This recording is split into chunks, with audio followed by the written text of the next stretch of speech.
ధనుసు రాశి వారి కనుక చూసుకున్నట్లయితే కుజుడు రాశి పరివర్తన తర్వాత చాలా బాగుండబోతుంది. చాలా అంటే చాలా బాగుండబోతుంది.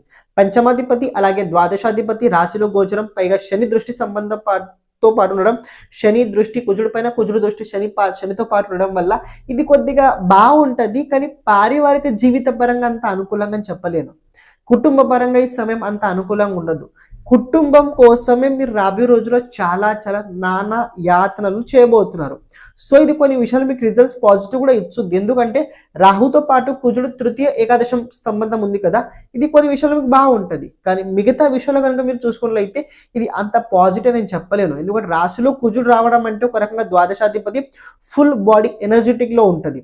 ఈ టైం లోపల కొద్దిగా బాడీ లోపల హీట్ పెరగడం కావచ్చు, లేకపోతే ఏదో ఒకటి చేయాలి ఒక తప్పని ఏదైతే ఉంటుందో ఇది మంచి వైపు కూడా తీసుకెళ్ళగలుగుద్ది, చెడు వైపు కూడా తీసుకెళ్ళగలుగుద్ది. కానీ పాయింట్ ఏంటంటే మనం ఏ వైపు ఉన్నాం ముందు అది తెలుసుకోవాలి. అది చూసుకొని మీరు ముందుకెళ్ళండి. ఒక మాట చెప్తా, ప్రతి మంగళవారం అలాగే ప్రతి శనివారం రోజు పేదవాళ్ళకి తీపి పదార్థం మీరు పంచడానికి ప్రయత్నించండి. ఎర్రటి వస్త్రాలు అస్సలు రాబోయే రోజుల్లో ధరించకండి. కుదిరినట్లయితే కొద్దిగా జిమ్ చేయడానికి మీరు ప్రయత్నించండి. అది మీకు చాలా హెల్ప్ఫుల్ అవుతుంది. అని యోగా చేసినా కూడా చాలా మంచిది. ఆలోచించకుండా ప్రాపర్టీ అలాగే భూమికి సంబంధించి నిర్ణయాలు అస్సలు తీసుకోకండి, లేకపోతే ఫెయిల్ అయ్యే అవకాశాలు ఎక్కువగా ఉండబోతున్నాయి.